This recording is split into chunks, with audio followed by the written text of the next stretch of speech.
Today, I'm going to talk about good governance as being the solution to development in either South-South, South-East, or anywhere in the world.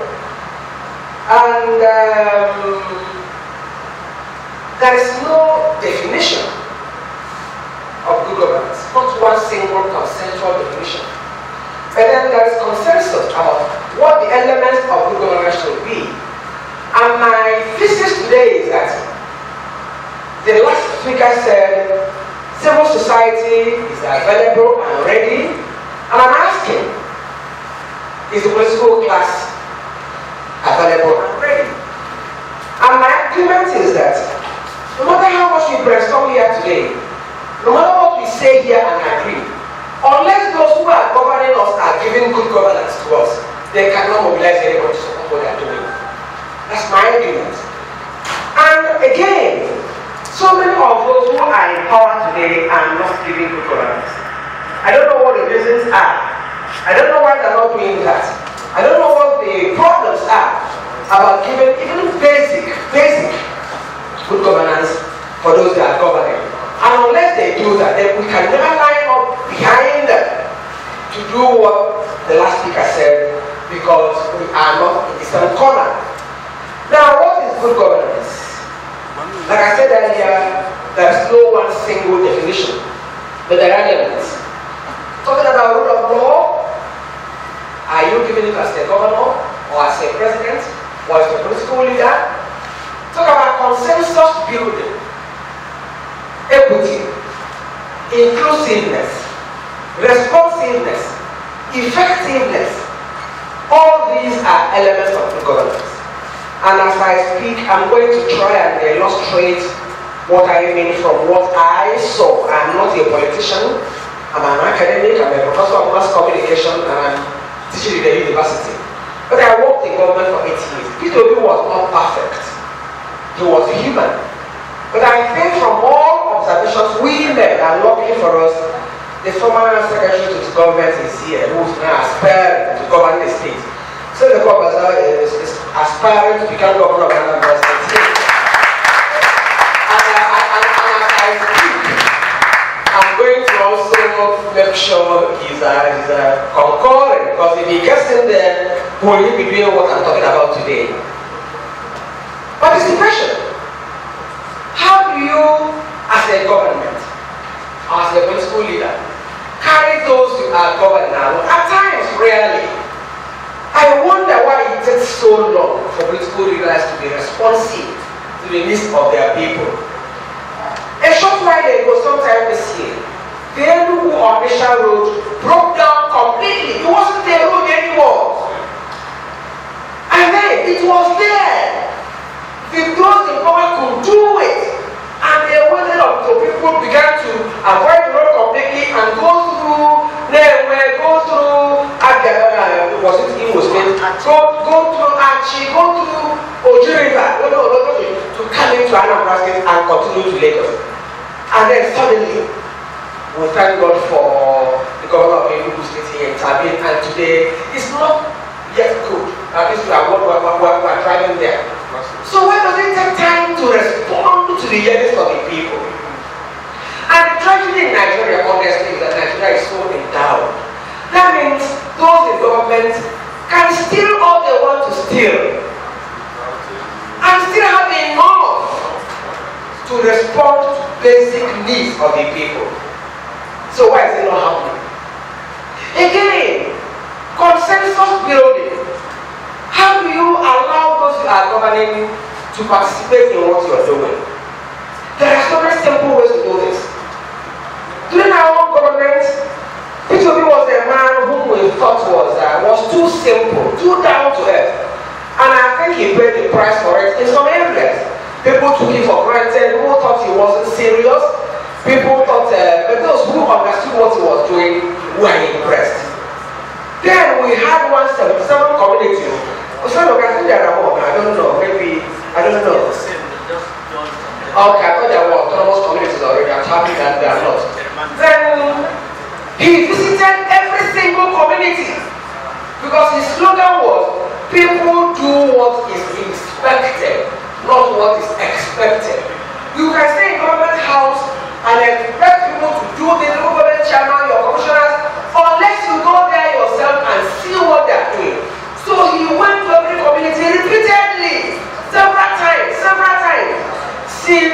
for himself. He consulted, he participated, everybody took a turn. It's on record that he popularized town hall meetings. And to his own advantage, Anambra State pioneered the first children's town hall meeting because he felt Anambra children are smart. If I even go there and tell them what I'm doing, they will understand. I will pressurize their parents to key into my vision. So he was going to primary schools, secondary schools, universities, talking about his policies, what he was doing, and letting people even contribute what he was doing. The town hall meeting was applauded by UNICEF, and he ran into a good step to the development partners. Again, consensus building is not just because you are ruling. It must begin with your own colleagues. I don't know, maybe I'm no longer in touch, I'm in the classroom now.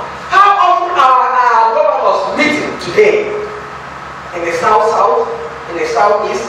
Do they still have very strong governors to run? I don't know.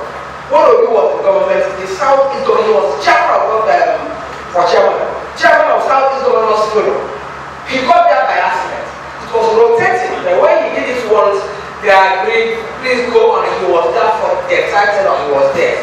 And they made regular, you cannot fight the North or the West or anybody unless you are speaking with one voice. So our governors and those in political authority must meet regularly and chat one cause for themselves. You cannot be speaking a difference in Bayelsa or Cross River or in Akwa Ibom or in Imo State or in Owerri State. You must all come together, and that cannot be done. I believe on the social media, but it cannot be done by social media. You must have interpersonal communication, networking, and talking about this. This is very good. I don't know how often they are doing that now. Again, equity matters. And remember, equity is not equality. Equality is different. Equity simply means giving everybody his or her own due. Others might get 10 naira, somebody could get just 2 naira, and that's all he needs to survive. For equity, all of us must stand on this table to view something there. The one standing there, there could be a very short man, before he even standing on the table, cannot see that. So the tall man could stand on the floor, while the short man stands on the table. That's equity. How many people are giving equity in governance today? Good governance dictates equity. Unless you are given it, you must make sure even the littlest person, like I said, even the child in the secondary school knows what you're doing. Even those, and it also bothers me because, like we keep saying, why does a governor go to Abuja and have governor's lodge and mansions where he escapes every day or every weekend when he cannot go to rural areas in his own community? How many of our government people even know the terrain they are governing? Some of them are trying, but they must consistently go down to the grassroots and meet the poorest widow there and see the small children who are in school. And I think we're also very lucky in this part of the world. Honestly, we are blessed. Because if we go to the north, those who are today dominating us here, like we keep saying, why do people we are better than not these programs? Their girl child is not in school, she's married at 8 years, 9 years. I'm sure you've seen on the internet, old men of so many years, wedded to a girl of 9 years, it's unbelievable. I'm seeing the man that's grinning like a Cheshire cat, and the girl is terrified beside him. And that's life. And we are in the same country. Our girl child is in school, but our culture and our religion does not prevent the girl child from being in school. Our boy child is also in school. Years ago, after the war, this part of the war, the South-East had a problem of the boy child not being in school. They were desperate to recover what their parents lost in the war. But today, our boy child has gone back to school. And it's our duty as governors and who are really, like she said, make sure our children are in school. I look at my generation. I don't say we have failed, because I know we have done some things that are good. But I think the next generation must be empowered to do more than we have done. And after my generation, generation, there are other generations before the coming one. Now, I have children, I have grandchildren. What will they do if we chicken out now? Unless we keep them in school and make sure history is back in the classrooms so the children can learn what happened to their grandparents, what happened to Biafra, what happened. I love what she did, the idea she gave us here. Early 1900, people who had deficits. Is it not deficit? People who had thousands, hundreds of thousands of deficits, and those who had surplus. Since that time, more than 100 years, nothing has changed. So what will it change? My argument is that unless we are giving good governance to our own people, first of all, everybody who is elected into government must go back to the grassroots and mobilize our people, because the elite is greedy.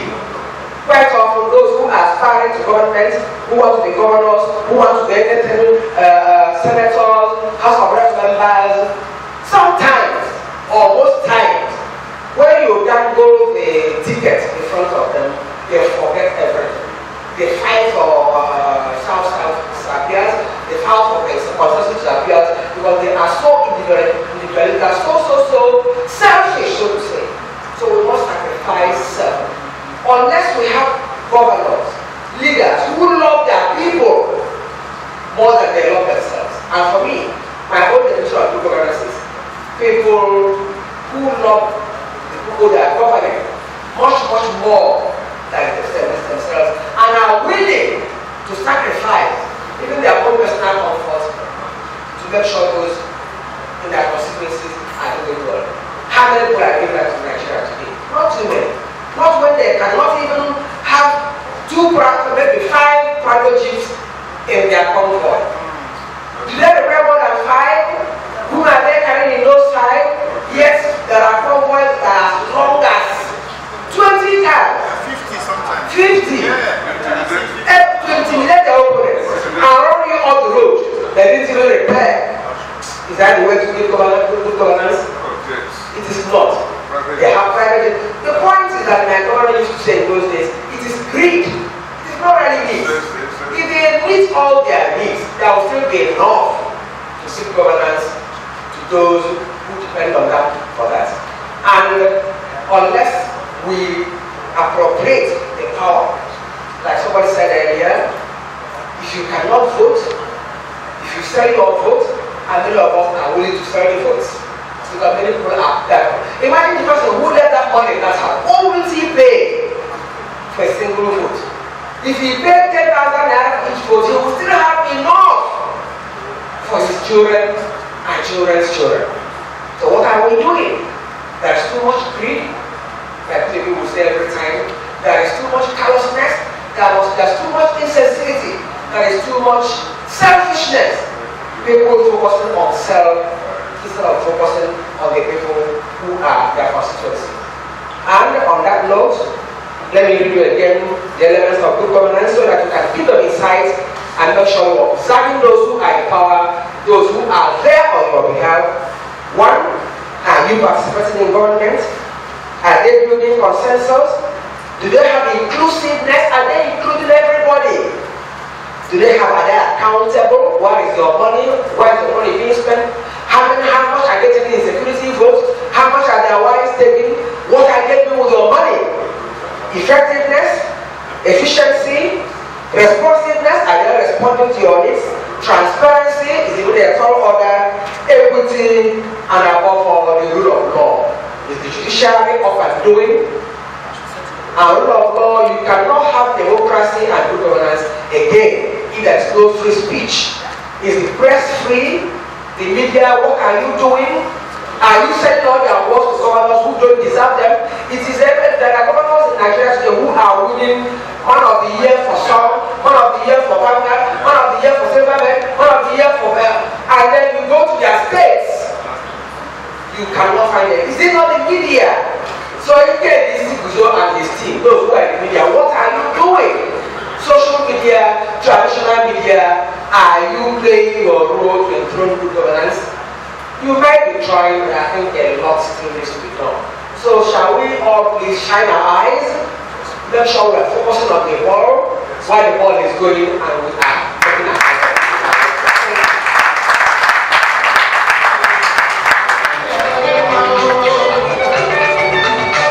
Thank you very much, DJ. Thank you very much. Prof spoke like a prof. I would like to be your class man. I sit down in your class. There's something kindly about the way you speak. You speak like someone who cares, someone who loves. I said, look, I really want you to understand what I'm saying. It's for your own good. And that was how I was taking it. Thank you very much, man. That was quite enlightening. I'd like to please acknowledge the presence of the president of the South-East Youth Empowerment Foundation. Came all the way from Abuja. Are you still here to acknowledge your presence here? Okay, you're welcome, sir. Please, I don't know. If you listen to most of our speakers, especially the last two speakers, they kept on, re-echoing and emphasizing the use of social media. And as this conference, we want it to trend. The hashtag is the Twitter handle for this conference is hashtag SESSNet Summit. So please, you can tweet your impressions. Tweet. We would like you to tweet on it, and that's the Facebook page, SESSNet. Just type in search SESSNet on your Facebook, and you will get this. And for those of us who want to join SESSNet, it's an open organization. That's the site. You indicate your membership and you register, and that is it. And on the site, you should be able to see. Our aims and our objectives and what we are all about, and we'll take it from there. Having done that, we want to listen to we'd like to listen to the former secretary to the state government of Anambra State. I would like to just read a wonderful profile that we have here concerning a very accomplished gentleman. Mr. Oseluka Henry Obaze is the Managing Director and Chief Executive Officer of Silonis Consult Limited. Did I get that right, sir? Thank you, sir. It's a management and strategic policy advisory entity and also the CEO of Obo and Associates, a good governance advocacy outfit. He was the secretary to the state government of Anambra State from the 9th June 2012 to 8th June 2015 under Governor Peter Obi and later under Governor Willie Obiano. As secretary to the state government, his statutory remit was fostering policy coordination and coherence and problem solving. Mr. Obaze is a former United Nations official, a former member of the Nigerian Diplomatic Service between 1982 and 1991, and a seasoned diplomat, strategic policy advisor, administrator, and literary critic. He was also a governorship aspirant in Anambra State in 2013, and so he comes fully loaded. Having done that, what else did I say? That to say, sir, the floor is open to you. 15 minutes, sir.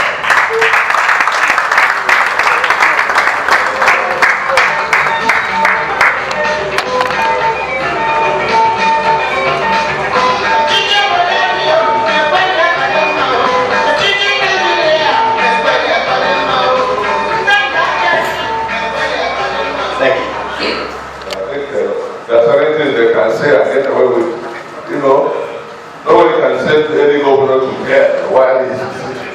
That is the constitution that nobody can arrest him, nobody can prosecute him. So if they have all these constitutional provisions, they should use them to our advantage. So I strongly believe we should get them, talk to them, let them see the need to identify with this gathering, wherever we have them, anywhere in South-South or South-East. Thank you. Thank you very much, sir. Just one question and then we break out for just one question. And the one with the mic. Because they said that their main purpose is to see that Nigeria is restructured to practice true federalism, true physical federalism. And we all know, as we gather here, that most northern elders and stakeholders are against restructuring of Nigeria to practice true physical federalism. My question is, how do we go about this? how do the organizers of this conference go about achieving the restructuring of Nigeria to practice true physical federalism, knowing the fact that the North are higher than us in population? If you go to National Assembly, they have the highest number of population, and there is no how we can push a bill through that way. So how do we go about achieving the restructuring of Nigeria to practice true physical federalism? Okay. Make the other federated units accommodate or invite fiscal federalism. Is that your question, more or less? Okay, so the question is how? All right, sir. I think it's a good question. I'm actually a proposal, from what we've experienced in this country so far. I think our sister really hit the nail on the head. Me, when I say, I do let talk or hold up, I hope I'm on a shoot. How many are we before we can engage in a fight? It's cowardice, right?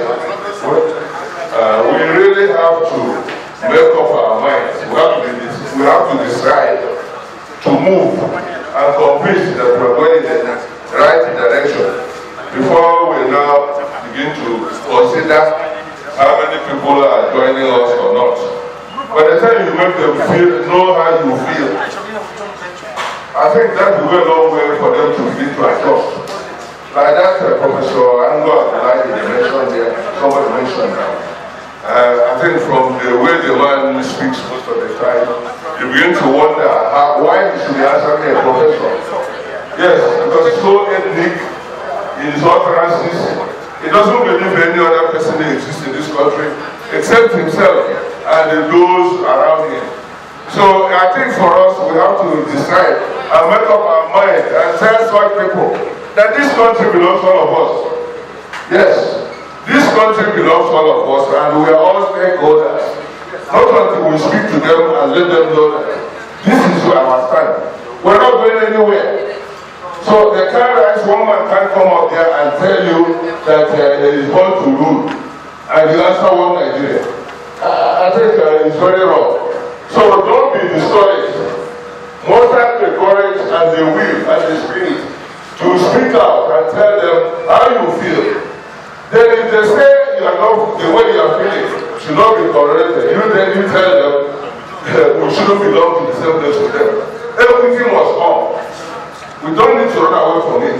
We must let them realize that everything must be present in whatever dealings we're doing as a united country.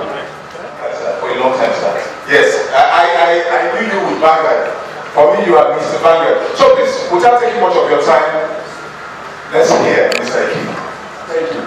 Please, I will speak from here. I made some notes and I'm very glad. And I'm also glad about the people I saw when I came here. I wasn't expecting our politicians, our governors, or our legislators, because this is not typically the type of place they will come to. But even on our own individually, we are also governors, we are politicians, and I think we can make a lot of difference. Now, some of the issues that have been raised, we need government to do so many of those things. But many of them also depend on us. Because in one way or the other, our own behaviors influence these people in the government. If you went to a governor and we were discussing how to build a road from your state to another state, that's what we will listen to. But if you went to him and you are telling him how wonderfully he's doing as a governor, again, that's what he will listen to. So I think we need to start applying ourselves more to addressing the issues of our communities than our own personal issues. That might be very helpful. Now, my brother, the pastor, I don't know, I think he's gone, he spoke extensively about the West. The West, for me, they are nothing. People in the South-East, they are nothing. You know, we look down so much on ourselves that we think other people are better than us. They are not. They are not. What has happened is what we call media framing. You know, you view the hall that is half this hall, you say it's the best hall in the world. And people start saying it's the best hall. They don't even get there. That's essentially what the West does. And after the Civil War, the West, more than any other person, has benefited from official policies to exclude the South-East and South-South from the economy of Nigeria. That's what is going on. That's why the ports are not working. So when you have goods land in Lagos, they are clear that Lagos is making noise that is generating revenue. These advantages that are created for them, they use them extensively. And also make us believe we are not good enough. So the worst things that will happen to us is for us to believe these things they want us to believe. I'll give you an example. NUC statistics says Imo State has the highest number of professors. But you won't have anybody talk of that. They will tell you it's Ekiti State. And if they want to write today, without reference to any statistics, they will say it's Ekiti State. So they are not better than us.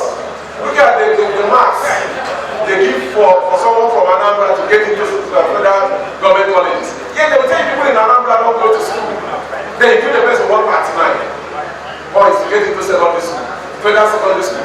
So it is pure framing, and we are the ones to retell that story. That's why we are in Onitsha. We have the paper we are running, we are in Onitsha. It's by choice. We are in the South-East to look at issues in the South-East and deal with them. That's the thing. So for me, I think to review this region, it has to start bit by bit. Through the professions, through your own corner, through your own village, through your own communities. And you hold people accountable. That's how we review the place. There is nothing in the Southwest or anybody that is better than the people we have here. And the area we start thinking that way, the better it will be for us. Go back through history. They got education before us, but in how many years will we go back to them? Even the civil service during the war, or a little before the war, the complaint against Agui heroes was that he put Igbo people in Ethiopia. No. The colonial masters put Igbo people in those places through competitive exams in the civil service. We overtook them. We produced pieces for their universities, from Lagos to Ibadan. We did that. And that's I'm talking of more than 50 years ago. They are nowhere better than us. They don't go to school more than we do. It's just that they find a way to promote themselves, and it gets to a point that we have better lawyers than them. Unless if you are looking at lawyers in terms of being corrupt, then they might be better than us. We have better professional lawyers than them. So, within this region, we have to start looking at ourselves and emphasize the good things about us. We have people who have resorted to crime, they have criminals too. So, we have to network, in your own profession, network. But when you are networking, look at things that will help us to grow the region. Now, there are so many issues that came up that I thought I had to deal with the issue of us and the rest of the country. We have also to look at resource control. Let's not just take resource control. When our sister Prince was talking, I don't think it's petroleum, your land, your water. It's important. And then when resources pass through here, you don't recognize them. If you have a red line here, people can do something with it. If you go through the red lines, the way the colonial people put them up, every train station was a city. Every train station was a city. And if you had an elite, my explanation of that, there is no train station that you have a tennis court. You have a tennis court, a long tennis court. And that's an elitist entertainment item. So, each of those train stations that run through our areas, we can develop them into economic centers. If we don't, people from elsewhere will also come and take them over. So when you're talking of resource control, it's not oil wells. That one is, is vital. Whether it's the water in your place, whether it's the little seaport where canoes met, those are resources that can be very, very, very useful. And then in your community, be sure your people produce something. Even if it's palm oil or cassava or what, be sure they produce something. And help them to see how they can process it or put it into better use. There is no community that cannot produce something if it is not. Because once you do that and generate a bit of economic activity, you keep people busy, you keep people employed, and if they are engaged, we will have better societies. Now, the other one is the media. I think a lot more of our people need to be involved in the media, particularly as owners. particularly as owners. You know, Fela will say that people will think he's on drugs or things. You know, when he's singing, or when he's at his shrine, he's talking, he says nobody will hear you, you don't have the microphone. The microphone is very important, and that's where the media comes in. The media is important, and our people should own more media, and not just own them, but manage them in ways that are useful to the region. Most of the things we're talking about, what we're doing here, if they do not get into the media, it's just a matter of time they will go. And not just that they get into the media, our people should also be ready to continue those conversations. Luckily for us now, the media has been diversified. Your iPad you have, your Facebook, your wherever you are, you can keep these conversations going. Decisions are taken in the world today by the volume of conversations. That's how you recognize the importance of an issue. If something is going on and so many of us are talking about it, even if people are saying, let's just get this part of our way. You know, it's typically in the Bible, where we are told about the widow who was praying and praying, and at the time God was saying, if I don't do something for this woman, she will keep disturbing me. So we have to keep the volumes of these conversations high. Very, very high. And while that is going on, we meet in small strategic groups to decide the things we want to do. Decisions about strategy are not made in public. They are not. Once you do that, it's no longer strategy. We make those decisions in very smaller groups. Those who are fighting, if we can support them, we support them. It's part of the struggle. Those who are saying peace, peace, peace, okay, they will in their own country. Those who are saying let's develop, we develop. But we must have small groups that understand the varieties of development and we work with them. So once more, I'm very happy to be here. I saw everybody I should see here because the important people today for what we are trying to do are those who turn up. Those who didn't turn up, they can do whatever they want to do.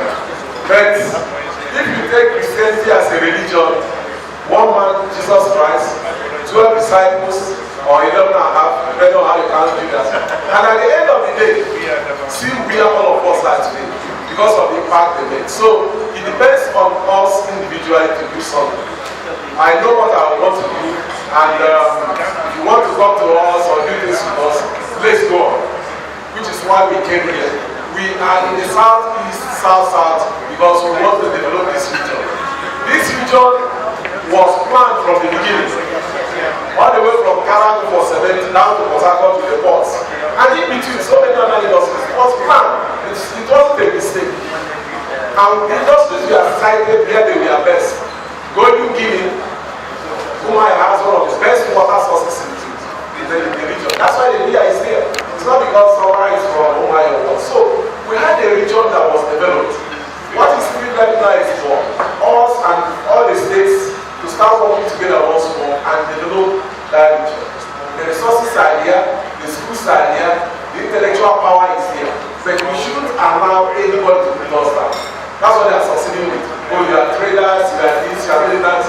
Even militancy is not one of these cases to be. If they think it's let them be militants and try to want it. So anything you have, just be able and ready to explain it to people because that is where you are in the world. The global village for you is where you're standing. And you have to draw the attention of the world to where you're standing. Thank you very much. Electronic media. So having done that, time for us to get responses from our members. I just want to start with the gentleman here. He has been indicating since before now. Okay, please go ahead. Before now to. Then we'll talk to Mr. Noye Obodo will speak to us. My name is Godswill Ekwa. I am a mass communicator and an educationist. I appreciate all those who were here, particularly those that who spoke and their views. Mine is to put down some suggestions on how we can move forward from here. Yes, we have come, we have had the speeches, We have had the merit and all that go with it. Where do we go from here? It's my concern. So many other organizations like this have sprung up at different times, and unfortunately, you may not be able to find some of them around today. I have been craving for this opportunity, and God made it possible when I got information about this, and I said, I must be here and make my views known. Well, when I came and heard all that was said, I now thought that the right thing to do is to give my own views, which is that in moving forward, we need to set down our plans. By that I mean we have some long-term plan and some short-term plan. In the long-term plan, we pursue issues like restructuring of the country, resource control, and true federalism. Right? Or through fiscal federalism. Now, in the short-term plan, we talk about political power. I happen to have been involved in Nigerian politics right from my days as the South-East and the South-South together. These 11 states, we tried it. It was an experiment during the time of Jonathan. It worked to some extent, but it was sabotaged. Perhaps because it was spontaneous, it wasn't planned. But I bet you, if we plan it, and Nigeria knows that the South-East and the South-South can really come together and decide where their votes will go, to send a signal to both the North and the South and the West.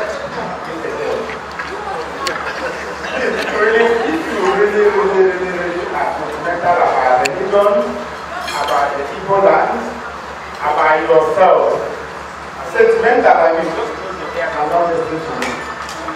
I'm serious about it. I'm a man, I'm a doctor by profession, medical, I mean, and I'm a farmer by practice. I have a clinic in Abuja and fighting. Most of my income comes from agriculture today. Why I brought this up is that I've sat through this program today, and I want person who believes that 99% of the people of the South-East and South-South are self-reviewed. Hello? Is somebody listening to me? I said 99% of the problem of South-East and South-South are self-reviewed. You see, someone, I've had beautiful speeches, I clap for them. For one question I'll ask now is, if somebody pops in here and starts shooting us because we're meeting, how many of us will stay here and fight back? How many of us? It's easy to say all of us, but I tell you, with the sound of a gun now, less than 20 people remain in this hall. So somehow we become inherently cowards. And the truth is, we can't be meeting and be talking about South-East South-South if we don't fight ourselves, if we don't figure out, if we don't prepare ourselves for the fight. I took time to come here because I thought we can talk to ourselves. We've been talking, I don't know what just yesterday night, I wanted to post something on our group chat, but I felt my great unnecessary if I kept it, I will still post it. And in that article, I told you, realize the so-called intelligence we have claimed ourselves to have. We can't be so intelligent when something is ruining us. We can't be so intelligent that we can't organize ourselves to produce leaders for ourselves. We can't be so intelligent that we can't determine who becomes our local government chairman, our state governor. We can't even decide who should be ministers from the South-East and South-Side, is it not? So where lies our intelligence? And the bulk of the problem starts with us. I don't have time, I have just 5 minutes, so I'll use up 3 minutes to analyze the problem. Number one problem is this: we are not self-sustaining again. More than 95% of people that live in this region earn less than 100,000 a month. And of this 100,000, will willingly give us 70% of that money to the northerners. The number of buying food stuff, is it not? Do I agree with me? Every woman, any 100,000 and below, every job man, every secretary man, every local man, any more than less than 100,000, give 70% of it every month to the northerners. So how come you shout about political organization? Take the money that you give them every month. You find out that it's nothing compared with what they share in Abuja every month. Number two, today, if you go to the South-West, you find out that almost all private universities are located here, you know. And when you go there, you discover that more than 70% of their students are from South-East South-South. And most of these schools were built by our money in the name of paying tithes. I'm serious about it. Is it not? Living faith and call them. Almost all of them, 80% of their income in the month comes from the South-East South-South. But where is the university located? In the West. In the West. And you come and shout about only political marginalization. There is what I call church-induced Protestant neo-colonization going on in the South-East and South-South. And SESSNet, I believe and I pray, if we must move forward, we must educate it, we must break away from it. There are both Mahatma Gandhi called the 7 deadly sins. Hello? There are both Mahatma Gandhi called the 7 cardinal sins, or 7 deadly sins. Sometimes called the 7 social sins of Mahatma Gandhi. And the one or two of them affect us so much in this part of the world. Maybe religion induced, maybe, I don't know how it came about, but I was born in 1940, and I grew up knowing that our people are not cowards. There are people fought the Civil War that ended just 3 months before I was born. And when you read through the story, and you can't compare what is happening now. I just pray there shouldn't be a civil war. I mean it. Because so many of us will be praying when the war is going on. Mahatma Gandhi's 7 deadly sins says, it's a big sin to expect wealth without war. Hello? It's a big sin, it's a serious problem. You can't survive when you expect wealth without war. You can't be talking about survival when we've refused to work. You can't have seen over 100,000 naira in the name of that you pay it in the next 1 month. You pray for you, I get money. I told a story yesterday. My daughter was community club last 2 weeks, federal community grant. And in the crowd she was, hello, oh my time is up. So let me quickly go through it. So in the course of it, she told me when she came out, a girl I expected that if she writes any mathematics of her level, she makes a minimum of 95%. And when she came out, she told me that we were wrong in quantitative analysis, I mean mathematics. And I was very happy, she kept crying. I said that one boy there was very good. And when I tried to find out what how the boy was so good that she could write her own exam of 2.5 hours in about an hour. You know what the boy said? That the prayer the pastor said for him works. I mean, what type of children are we raising? Hello? Hi. SESSNet, please, I plead with you. If we must move forward, I plead with you. Forget about so much political power. Forget about so many who want to resource control. Yeah, we'll talk about it. But we need to build confidence in our people. We need to tell them the truth. Okay, all right. Finally, please. Yes, finally. One of the greatest problems we have here is distrust among ourselves. When I had the name, I joined this group today because they call this South-East South-South Forum. We can't be South-East South-South Forum if there's no unity among us. The only way we can move forward is to think out and discuss the differences between the South-Easterner and the South Southerners. Let us come find a common front. Let us work together. Let us first know why we are not who we are. The little story I've read showed that if South-East and South-South were together, today they might have been Biafra. So we can't be planning to fight to have a common country. We can't be planning to fight resource control. We can't be planning to fight the political minorities among us. If even within us, there is self-marginalization. Thank you very much. Thank you very much, sir. All the participants at this auspicious summit. Can you raise your voice, sir? I know that people are regaling themselves having lunch. So attention is divided. So I will not bore you with a long speech.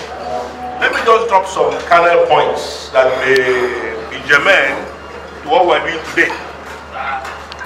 You see, to me, it is very important that the people of the South, South, South-East. Sir, closer. Come closer, sir. They say you should come closer, please. But determined from where their problem arose. Our people of Igbo land say, "Oja amara efemi bi the mafia, amamwe bono makaya." What happened? We need to get back to the roots. I know that before the crisis, during which Eastern region was organized, they created the river states, they created cross river states, etc. There were issues, but it was like amongst brethren and kinsmen. As we stand today, the Federal Republic of Nigeria, agreed by the founding fathers in the late 50s at South London, is not the Nigeria of today. We have to realize that. The Nigeria of Abuja, you know, the Nigeria of Okpara, the Nigeria of Zik, Nigeria of Ahmadi Bello, Nigeria of Awolowo. Everything now is at the center. Why? The army took over. And the army has its own way of doing what they do. 16 years, 17 years of civil rule. I didn't say democracy. Civil rule, there's no change.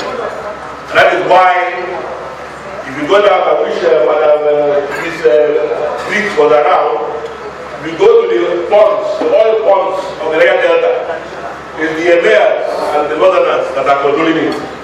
Their minor boss have people no share in the pond. But by 1960, that could have been the case. By 1960, 1963 Constitution. So we must know what is our problem. Secondly, NGO, well and good. CSO, well and good. Ethnic militia, well and good. To me, it is politics. Nigerian problem, the problem we face today has to be solved politically. The governor of Bayelsa State, like she said, because I came late and I heard one of her speech. The governor of Bayelsa State will give his land to headsmen because it's in awe of Abuja. That's the reason. But if the governor was politically secure through a political party of the people that is responsible to the people, you don't give his land to headsmen. That will not happen. So the issue now is, what is that political arrangement or political party that will be responsive and responsible to the people of the issue? From the issue. Responsible government. How do you put that people there? The day you put people who, when they go to Abuja, or they go to Owerri, or go to Oka, or go to Enugu, or go to Abakaliki, or go to Wahia, and know that they are there on the mind of people that they have had a good governance. But if the man writes himself into office, or reads himself into office, you are in for a right. He will just do what he likes because he's not responsible to you. You didn't put him there. The structural issue, the political party arrangement, how do you vote? So some of these young men who we now today say they are making noise or they are causing anxiety, they are rebelling against an unjust system. And you may not like their methods, but to me, they are doing things that have triggered a discussion. Because they say there will be no discussion. Yes. So I don't condemn the boys. Yes. If you want to condemn the boys, let us move to 30th of May. Igbo land shut down. And all the governors will be there looking like fools. Because the people will go where the boy, not the governors. So what am I saying? Let the people of the South-East South-South for politics, for economics, find a way to remember that they are cousins. And that people man on the problem is South-South man.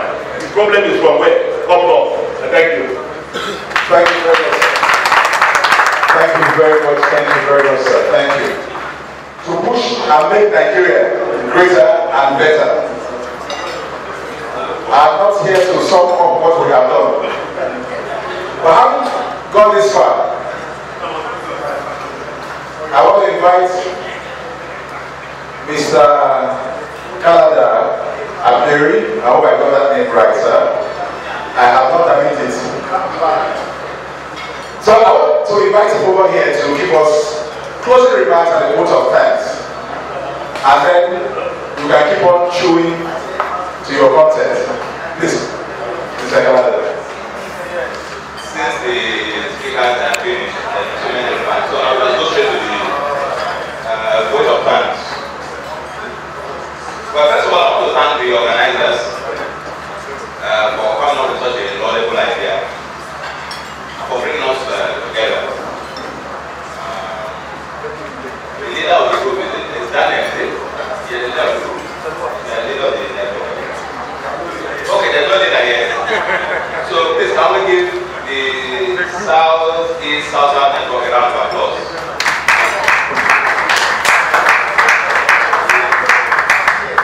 And we hope that this network will work. Well, almost everything in Nigeria, they say network. If your telephone is not working, they say network. If your computer is not working, they say network. So we hope this network will work. We also want to thank the speakers, especially Dr. Owerri Martin, who has, or Reverend, sorry, who has been with us all through. Please now give me a round of applause. Like it was said at the beginning, the food is very good. In fact, I was praying that I will not be called to give thanks for some time. I was going to ask for interview so that I can go and finish my food. Also, the DJ and the lady entertainer, I want to give them a round of applause. She did a very good job. I don't know in how many hours, but she produced a song for SESSNet. That is the record. Because we have been working a lot, and we didn't know that somebody will actually produce the CD. Is it a CD or just a song? Madam, there is a CD already. If you have a cross on the side here. Okay? So please another round of applause for her. Post-conference meeting, I think somebody will announce it, whether there's a post-conference meeting. Now, last but not the least, I'm sure you're wondering why I'm going to thank this particular, I'll call it instrument. But I want to thank WhatsApp. I want to thank WhatsApp because most of our meetings were via WhatsApp. And this is a unique group for those of you that are not joined. When you join SESSNet is not when you wake up in the morning and you have nothing else to do, you post one video. SESSNet is very strict. They will remove you. Well, remove a few members. SESSNet is not the network where when you wake up in the morning, you have nothing to do, you send us a message that we should send to 100 other people. We will remove you. Okay? We are here for serious business. So please, let's give a round of applause for WhatsApp.